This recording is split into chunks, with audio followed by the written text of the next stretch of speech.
Bonjour à tous, bienvenue pour cette 6e séance sur le langage C. Maintenant que vous avez vu les opérateurs, on va directement, alors en voir d'autres, mais on va surtout parler d'une nouvelle notion de ce langage et d'autres langages de programmation d'ailleurs.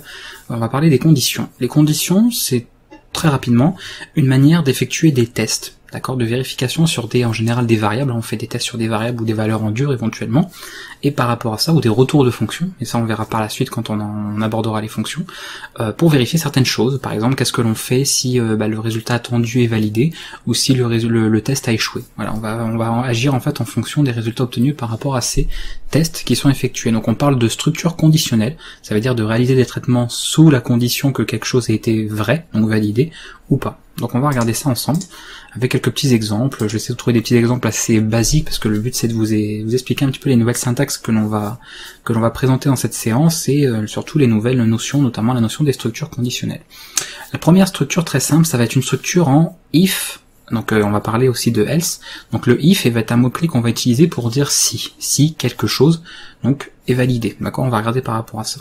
Donc moi je vais partir d'une simple variable. Alors l'exemple que je vais vous donner, il est franchement pas spécialement intéressant ou très parlant, mais c'est histoire de pas alourdir en fait et ou complexifier un peu la notion. Donc je vais rester sur quelque chose de très basique, c'est-à-dire un nombre. D'accord, j'ai un nombre que j'ai saisi donc en dur, c'est-à-dire manuellement, voilà, dans le code, d'accord. On va pas commencer à faire du scanf, etc., de la saisie, ça servira à rien pour ce que j'ai à vous expliquer là.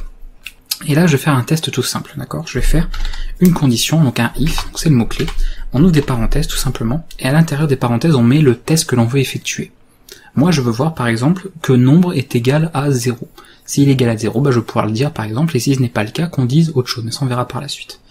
Donc je vais mettre si nombre égal, alors ça je vais l'expliquer un petit peu après, vous allez voir pourquoi 2 égale tout simplement 0, c'est le test que je veux vérifier, d'accord. En fonction de ça, je vais vérifier un certain nombre de choses. Alors là j'ouvre des accolades, d'accord, mais sachez que si vous n'avez qu'une seule instruction dans le if, elles sont facultatives, d'accord. Donc là je vous les mets parce que c'est la première fois que vous voyez le if, mais vous voyez c'est comme pour une fonction. Donc une fonction il les faut bien évidemment, c'est un peu obligatoire. Par contre pour un if, si vous n'avez qu'une seule instruction dans le if, ou un autre bloc de if, etc., comme on verra par la suite, les accolades ici sont facultatives, elles ne sont pas obligatoires. Après si vous voulez bien présenter le code, vous pouvez les laisser tout le temps, ça marchera dans tous les cas, d'accord. C'est après une question de présentation ou simplement de gagner quelques lignes de code tout simplement. Donc nous on va vérifier ça et on va dire tout simplement printf nombre vaut bien 0, d'accord. Donc très simple, hein, vraiment un test très simple, c'est pour encore une fois introduire ce qu'il y a ici, d'accord, le if. Ok, donc on va regarder ça. On va tester notre programme très rapidement, voilà, on va l'exécuter, et il me met que nombre vaut bien 0, d'accord. Donc le test a fonctionné, effectivement, hein, par rapport à ce que j'ai déclaré ici et la valeur que j'ai initialisée, on a bien 0.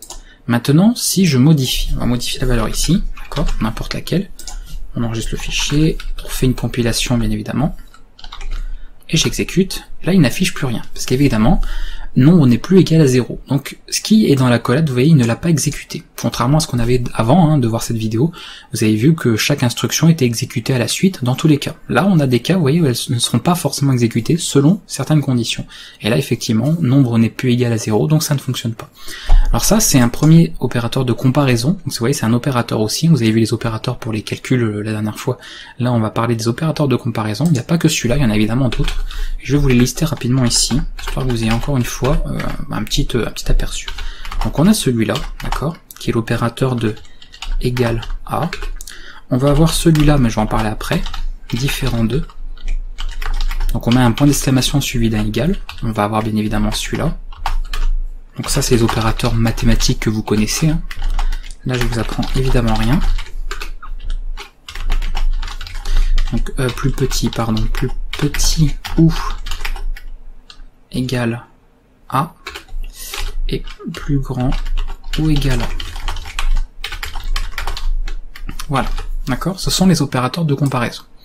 Ok, donc si je veux par exemple voir, tester que nombre est plus petit que 20, et je vais faire tout simplement ceci. Là je pense que je vous apprends rien non plus. Nombre est inférieur, d'accord, bien sûr. Voilà, nombre est inférieur à 20, d'accord. On reteste, on lance, il me dit que nombre est inférieur à 20, effectivement il est égal à 14. Si tout de suite je mets une valeur plus grande que 20, encore une fois, on n'aura rien qui s'affichera à l'écran. D'accord, je pense que c'est clair, hein, vous avez bien compris à ce niveau-là. Les opérateurs, je vais pas vous les détailler tous parce que c'est le même fonctionnement, c'est les opérateurs mathématiques, c'est on teste une condition ici, si elle est vraie, donc si elle renvoie en fait quelque part 1, parce que n'oubliez pas qu'en informatique, ce qui est vrai c'est la valeur 1, ce qui est faux, c'est donc false, c'est la valeur 0, d'accord, c'est toujours comme ça en informatique pour représenter, rappelez-vous le code binaire. 1 le courant passe, 0 le courant ne passe pas, voilà c'est pareil, 1 c'est vrai, 0 c'est faux. Donc là on peut dire que cette condition elle va renvoyer 1, et que quand vous faites un if 1, c'est considéré comme vrai, si vous faites un if 0, c'est considéré comme faux. Donc là automatiquement il va faire ce qui se passe dans les accolades si cela est validé. Donc vous pouvez utiliser n'importe quel de ces opérateurs, ça fonctionnera avec cette fameuse boucle if. Alors moi je veux rajouter une petite chose, que c'est vrai que là du coup je fais if mais je fais rien si jamais la condition n'est pas validée. Donc pour ça on peut utiliser un autre mot-clé qu'on ajoute à la suite comme ceci. Vous mettez à la ligne, vous mettez le mot else, ça veut dire sinon, d'accord. Donc si nombre est plus petit que 20, alors tu vas faire tout ce qu'il y a là-dedans, sinon eh ben, tu vas faire autre chose. Voilà, ce qui va être là. Donc là je mets simplement nombre est plus grand que 20 par rapport à ce que j'ai fait au niveau de mon code. Voilà. On va recompiler, on exécute, et là il me met bien que nombre est plus grand que 20. Si je modifie la valeur par exemple en plus petit que 20, il va bien me prendre en compte que nombre est inférieur à 20. Vous voyez? Donc c'est bien évidemment pris en compte suivant les cas. Donc là, par rapport à ce genre de code, on ne peut forcément pas exécuter tout ce qu'il y a dans les deux accolades. C'est soit ça, on va exécuter ça, soit on va exécuter ça. Ce sera forcément l'un ou l'autre puisqu'on a un if ou else. Donc on ne peut pas rentrer dans les deux. C'est soit l'un, soit l'autre, automatiquement. On a un autre cas, dernier petit cas, on peut avoir entre deux, c'est-à-dire par exemple de dire faire un if, et sinon on fait un autre test, et sinon on peut encore en faire un autre, on peut en faire autant qu'on veut, et on finit toujours par un else. Le else c'est bien que vous en mettez un, ça permet de faire quelque chose dans tous les cas, si on ne rentre pas dans la condition, de faire quelque chose au cas où. Ça peut être, je sais pas moi, par exemple, on va prendre tiens, le test avec un booléen, parce que c'est bien de le prendre, on va mettre int, je sais pas moi, je démarrais, par exemple on va mettre 1. Rappelez-vous, le 1, ça correspond à true, vrai, d'accord, pour vrai, et 0, false, ce serait faux.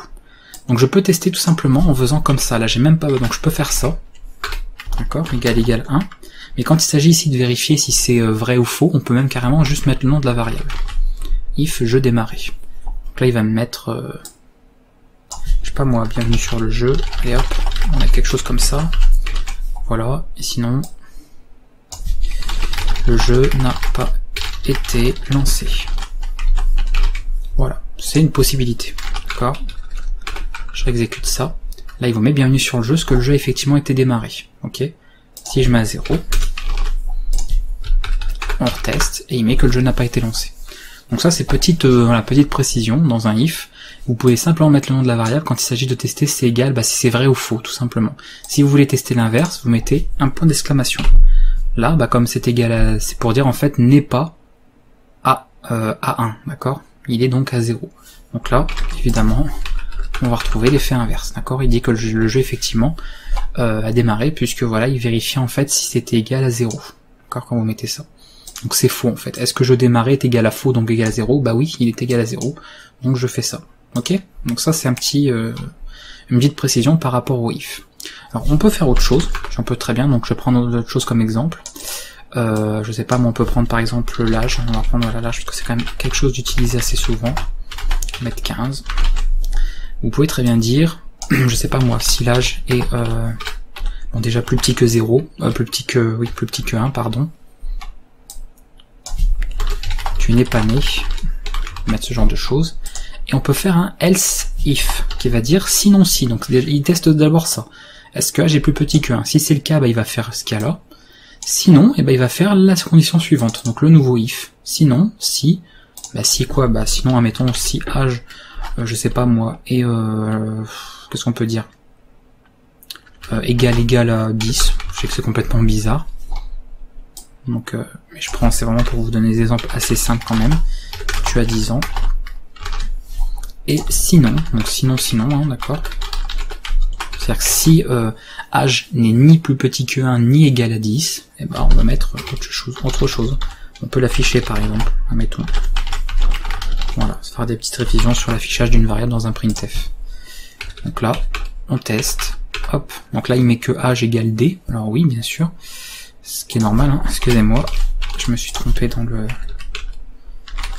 drapeau, alors oui ça j'ai déjà fait, Voilà, il met âge égale 15. On va mettre une valeur, par exemple 0. Là, théoriquement, il doit me dire tu n'es pas né, hein, si vous vous souvenez par rapport à ce que j'ai marqué. Voilà. Et si je mets égal à 10, eh bien, il va afficher tu as 10 ans. Voilà, d'accord? Donc on peut comme ça imbriquer, on peut voilà faire une succession comme ça. Donc il faut un seul if.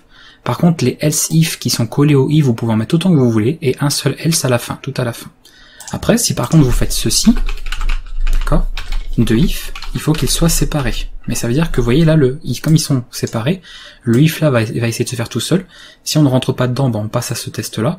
Et là, c'est si âge n'est pas égal à 10, du coup on fait le else. Le else là sera que lié au if du dessus, auquel il est rattaché, pas à celui-là du coup. Là, vous voyez, il n'y a pas de else. Donc ça, c'est important aussi. Si on veut tout imbriquer ensemble, on colle tout, et comme on peut avoir qu'un seul if le premier, bah pour les autres, on met des else if, etc. On fait tous les tests que l'on veut, et on termine à la fin par un else, pour avoir un dernier cas, en fait, de secours, en fait. Qu'est-ce que l'on fait si vraiment aucune condition n'a été validée? Maintenant, bon, ça, c'est un petit peu bébête, on va dire, comme test. Moi, j'aimerais faire un test, par exemple, d'une fourchette. De dire, bah, si l'âge, par exemple, est compris entre, je sais pas moi, 1 et 100. Mettons un truc comme ça, on peut s'imaginer que les gens ne vivent pas plus de 100 ans. On va pouvoir faire des tests multiples. Et pour ça, on va utiliser d'autres opérateurs. Il y a le double et commercial, qui veut simplement dire et. On va avoir la double barre verticale. Alors pour la faire sur votre clavier, il faut appuyer sur la touche Alt GR et le 6, d'accord, qui est la touche pas du pavé numérique, celle au-dessus des lettres. Vous avez donc le tiré, en fait, le tiré du 6. Vous appuyez sur Alt GR plus le tiré du 6 et vous aurez la barre verticale comme ça. Vous en faites 2. C'est important, donc ça c'est le OU. Et si vous faites ce qu'on l'a vu tout à l'heure, ça c'est le point d'exclamation. Mais là on l'a vu tout à l'heure déjà pour en fait note. Donc c'est un petit peu le n'est pas en fait. D'accord, mais ça on l'a déjà vu celui-là. On l'a vu tout à l'heure, j'ai été un petit peu plus vite. Donc on va voir cela très rapidement. Donc je vais dire tout simplement, donc si âge est du coup qu'est-ce que je peux dire moi, plus grand ou égal à 1, parce que c'est ça qu'on veut, d'accord. On veut qu'il soit plus grand ou égal à 1, donc pas en dessous de 1 en fait. Et âge, donc, on doit remettre le nom de la variable, plus petit ou égal à 100. C'est-à-dire que je pars du principe dans mon programme, on peut pas vivre plus de 100 ans. Voilà, si l'âge est plus grand que 100, c'est pas bon. Alors je sais que c'est un petit peu, bon, c'est pas proche de la réalité, bien évidemment, mais c'est pour le test ici, pour que ça reste simple. Là donc du coup, donc tu n'es pas né, effectivement. Là je vais mettre du coup, tu as un âge, un âge. Donc là du coup je dis pas voilà que la personne n'existe pas, je mets que tu as un âge compris entre 1 et 100 ans. Et puis sinon, je sais pas moi qu'est-ce que je peux mettre. Bah là c'est forcément qu'il est vieux, hein. Il est plus vieux que 100 ans si c'est ça, dans ce genre de cas. Que waouh, tu as plus de 100 ans. Voilà, d'accord, imaginons. On peut faire ce genre de choses. On recompile tout ça. Donc là, tu as un âge compris entre 1 et 100, il m'affiche, effectivement, âge est égal à 10. Si je lui mets, toujours pareil, hein, mettons même moins 5, hein, on peut imaginer des choses un peu bizarres. Il me dit que tu n'es pas né, logique. Et si je lui mets un âge, je sais pas, un âge elfique ou je sais pas quoi, même ça peut encore plus longtemps, voilà, on arrive à quelque chose de plus de 100 ans, d'accord. Donc ça fonctionne évidemment avec des tests multiples, donc vous mettez en fait une condition, et vous mettez un autre opérateur multiple, hein, pour refaire une condition à la suite, et vous pouvez en faire une autre, vous pouvez en faire une troisième, une quatrième, autant que vous voulez. Je rappelle, parce que ça c'est des fois un piège que les gens ont quand ils débutent en programmation, que dans le cas où vous faites un et, il faut absolument que toutes les conditions qui sont rattachées avec des et soient validées. Si par exemple celle-là est validée mais que celle-là n'est pas validée, ça ne marchera pas, d'accord. Ça, des fois il y a des gens qui ont du mal à comprendre le fait qu'on dise et, c'est-à-dire qu'il faut vraiment que les deux soient remplis, d'accord.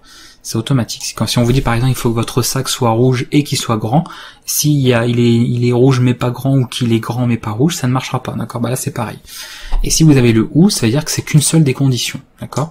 C'est-à-dire que là par exemple si je faisais ça, il faudrait juste que l'âge il soit plus grand ou égal à 1, ou alors qu'il soit plus petit ou égal à 100. Donc ce qui est un petit peu la même chose là pour le coup, pratiquement, mais voilà, pour comprendre c'est ça, d'accord. C'est une ou l'autre des conditions qui doit être satisfaite, et si c'est le cas, on rentre dans la condition, on exécute ici les instructions, d'accord. Donc ça, c'est à savoir aussi. Et puis le point d'exclamation, on l'a vu tout à l'heure, donc je reviens pas dessus. On peut également mettre, comme pour les opérateurs, hein, ce que je vous avais expliqué là dans la vidéo précédente, on peut mettre des parenthèses. On peut très bien par exemple dire, bah tiens, je fais des tests là-dessus, admettons, je sais pas pourquoi, hein, on ferait ça comme ça de cette manière, et après là on peut faire, je sais pas moi, âge, quelque chose, hein, ouais, je sais pas moi, égal, allez, mettons ça. Parce que j'avais mis tout à l'heure, tiens, 375, d'accord. Voilà, donc là qu'est-ce qu'il dit? Il dit qu'il doit tester, il doit vérifier que l'âge est compris entre 1 et 100, d'accord? Donc il va faire ça en priorité, parce que vous voyez qu'il y a les parenthèses, hein, donc ça c'est toujours prioritaire. Ou alors il va vérifier que l'âge est égal à 375. Et là, par bol, effectivement, j'avais mis 375 dans la déclaration, donc il rentre du coup dans ce if, et il ne fait plus le else, comme vous voyez. D'accord? Donc ça c'est important aussi à savoir. On peut avoir des priorités comme ça de vérification au niveau des tests, en mettant des parenthèses dans le if, hein, c'est tout à fait possible. Donc des fois vous en aurez peut-être besoin, des fois peut-être pas, donc c'est vous qui voyez en fonction de ce que vous voudrez faire au niveau de la priorité je vous dis des tests à effectuer. Voilà, donc là je vous ai fait un petit peu tout ce qu'il fallait sur le if, je vous ai expliqué le else if, je vous ai expliqué le else, donc normalement on a tout vu. Je pourrais vous parler de quoi maintenant? Je peux peut-être terminer sur le switch, je crois que j'ai pas vu le switch, je vous l'ai pas expliqué, oui. Donc on va parler du switch, on parlera après du ternaire, mais je vous expliquerai ça plus rapidement. Pour terminer la vidéo, hein, donc je vous dis il n'y avait pas grand chose à voir quand même. Bon un petit peu hein, tout de même, mais bon c'était... on a déjà eu des vidéos plus longues que ça je pense. Donc là hop, donc on va voir ce qu'est un switch, d'accord, tout simplement. Alors le switch, contrairement à d'autres langages de programmation, c'est un test qui va s'effectuer que sur une variable qui est un nombre, d'accord. On peut pas faire ça par exemple sur une variable qui serait une chaîne de caractères. Même chez les chaînes de caractères, on n'en a pas parlé encore à ce stade de la formation, on va en parler par la suite. Donc admettons qu'on ait justement notre fameux âge, je vais reprendre de tout à l'heure, tiens, 175, d'accord. Je peux faire un switch, je lui dis tu me fais un switch sur âge, vous voyez, ça se présente comme ça. On ouvre des accolades ici. Dès le début, on pense au default. C'est le truc qui va être tout en bas, mais on y pense. C'est-à-dire qu'est-ce qui va être fait si on ne rentre dans aucune des conditions qu'on aura au-dessus, d'accord? Donc si vous voulez rien faire, vous mettez un mot-clé break, comme ceci, d'accord? Pour dire voilà, si on ne rentre pas dans les conditions qu'on va marquer par la suite, voilà, on quitte. C'est mieux de le mettre, comme ça vous êtes sûr de pas l'oublier, vous le mettez dès le début, comme ça voilà. C'est le minimum. Et là, on va mettre les cas possibles. Je mets donc dans le cas où âge, puisque vous voyez que je fais un switch, donc je fais un test sur âge, serait égal par exemple à, je sais pas moi, 0. D'accord, on peut pas mettre des opérateurs, hein, on met simplement un nombre précis. On met 2 points, et après ici à la suite, ou alors vous mettez à la ligne avec une accolade, avec une tabulation. Ça c'est vous qui mettez en page, on va dire, votre code comme vous voulez. Moi je le mets comme ça parce que c'est ma manière de faire, mais vous faites comme vous voulez. Rappelez-vous, le langage C est assez flexible à ce niveau-là. Vous mettez quelque chose. Donc moi par exemple je peux dire printf, tu as 0 ans. Donc encore une fois c'est un peu bizarre. D'accord, voilà. Et on n'oublie pas de mettre un break. Le break va simplement dire de sortir du switch. C'est important. Sinon, il va être s'amuser à tout tester. Enfin, ça va être n'importe quoi. Donc, mettez en général à la fin un break. Sauf si, bien sûr, ça vous quittez le programme, il servira à rien. Mais là, comme on quitte pas le programme, c'est mieux de le mettre. Et puis, je peux tester d'autres valeurs. Je peux dire, dans le cas où, donc c'est pour ça qu'on utilise le mot-clé case. Dans le cas, je sais pas moi, où là, je serais égal à 15, par exemple. Qu'est-ce que je teste? Voilà. Donc, je peux faire ça. Âge vaut 15. Alors c'est des tests, vous voyez, assez particuliers, hein, bien évidemment. Voilà. Donc ça on va retester maintenant. Donc là évidemment ça rentre dans aucun cas. D'accord? Parce que là pour default je fais rien. Donc à la rigueur je peux faire quelque chose. Tu n'as ni. Alors on va mettre tu n'as ni 0 ans ni 15. Parce que c'est les deux seuls cas que je testais. Voilà. Ça sera au moins on verra un résultat surtout. Donc là vous voyez il affiche du coup ce message là. Si je mets une des valeurs qu'on a dans les cases, vous voyez, dans un seul des cases, n'importe laquelle, il va rentrer dans le cas en particulier, et après avec le break, il va tout simplement quitter le switch. Voilà. Donc c'est juste une autre mise en forme. Dans le switch en général, je vous le conseille quand vous avez par exemple, on va dire plus de 3 if par exemple, voilà, qui se suivent. Quand vous avez if quelque chose de machin, et encore un if, encore un if, et encore un if, donc on va dire à partir de 4, c'est mieux d'utiliser un switch parce que vous allez gagner du temps, d'accord? C'est plus pratique de d'avancer comme ça. C'est pas du tout obligatoire, on peut très bien programmer sans faire de switch, d'accord? C'est vraiment pas une obligation. J'en parle parce que ça existe, qu'il faut le connaître et que ça peut être utile des fois pour gagner du temps, mais vous pouvez très bien jamais utiliser de switch dans vos programmes, ça posera aucun souci. Donc c'était juste pour vous le montrer. Voilà. Donc ça je voulais en parler. Qu'est-ce que je voulais aussi évoquer? Donc c'était les ternaires, voilà, je voulais parler de ça également. Donc on terminera là-dessus. Donc les switches, on va en rester là. Donc j'ai un peu vite sur la fin parce que c'est beaucoup de syntaxe qu'on verra de toute manière. Donc ça sert à rien de passer, de vous balancer 10 exemples pour chaque truc, sinon ça va devenir très long. Là justement, tiens ici. Donc un ternaire, c'est simplement une condition qui va être faite sur une seule ligne, très rapidement. Mais elle va prendre un seul cas, c'est-à-dire que vous avez la condition à poser, et vous avez l'exécution à faire si le test est validé, ou l'exécution à faire si le test n'est pas validé. Comment que ça va se composer? De cette manière-là, je peux faire par exemple, Donc j'ouvre des parenthèses directement, et je dis est-ce que âge égale à 15, d'accord, par exemple. Et comme je me pose une question, je veux faire un test, je mets un point d'interrogation, en dehors des parenthèses. Hein. C'est important vraiment de respecter cette syntaxe. Hein. Dans des parenthèses, on met la condition, ensuite on met le point d'interrogation, pardon, et là, juste après le point d'interrogation, c'est ce qu'il y a à faire si ça c'est vrai. Donc moi, je vais dire, je vais mettre un printf, par exemple. Tu as 15 ans. Donc ça, c'est ce qu'il a à faire s'il a vraiment 15 ans. Ok. Et sinon, donc on met 2 points pour bien différencier. Et bah tu feras printf. Alors par contre, j'ai peur qu'il me pose un souci. On verra bien. Normalement, c'est bon. Tu n'as pas 15 ans. Voilà. D'accord pour la syntaxe. Hop. J'ai un peu rétréci le texte, mais normalement ça devrait être... Oh, je vais le remettre à la bonne taille. Sinon ça vous risquez de pas bien voir. Voilà. D'accord. Donc on lui dit tu testes ça. D'accord. Ça c'est la condition. Si âge est bien égal à 15, tu fais ce qu'il y a là. Sinon, tu fais ce qu'il y a après les 2 points. D'accord. Vous voyez, il y a une séparation comme ça de 2 points qui sépare si c'est vrai ou si c'est pas vrai. On teste. Alors là évidemment il n'est pas content, oui, parce que je n'ai pas mis le point de virgule, hein, ça c'est important comme toutes les instructions du langage C, voilà. Et là, je teste le programme et il vous met tu as 15 ans. Si je change ici, on aura l'autre condition défectueux. Tu n'as pas 15 ans, tout simplement. Donc c'est une manière de faire un test sur une seule ligne quand on veut par exemple ici faire qu'une seule chose. D'accord. Des fois on l'utilise par exemple pour ici mettre une variable, enfin mettre une valeur dans une variable. On pourrait par exemple avoir, je sais pas moi, int il a 15 ans par exemple. Bon, alors, je vous dis c'est encore une fois un code bizarre hein, pour l'exemple. Il a 15 ans, admettons, à la base c'est faux en fait, il a pas 15 ans. Ou alors je peux mettre une valeur complètement comme ça. Et puis je peux dire du coup, si c'est vrai, il a 15 ans, ça devient 1, d'accord. Sinon, il a 15 ans, c'est égal à 0. Et puis après, avec un print, on peut s'imaginer d'afficher il a 15 ans, d'accord. Et on afficherait du coup la valeur de la variable suivant ce qu'il s'est passé. Oula, il y a beaucoup de choses. Il a 15 ans égal à 1, assignment, il a 15 ans, est-ce comment il est content? Non, c'est pas besoin. Non, le point virgule évidemment. Oui, non, attendez, c'est pas, j'ai fait n'importe quoi, excusez-moi, je suis en train de me mélanger les pinceaux, donc en fait c'est comme ça qu'on va faire pour une assignation, pardon.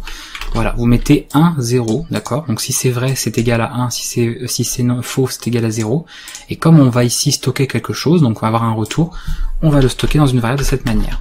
Voilà.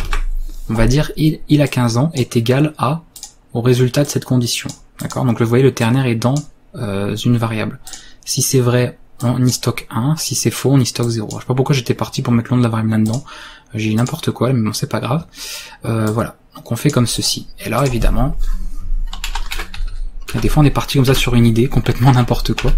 C'est pas du tout comme ça, et puis je sais pas, voilà. Il a 15 ans égale 0, d'accord. Ici je mets 15, évidemment il va mettre c'est égal à 1, donc vrai.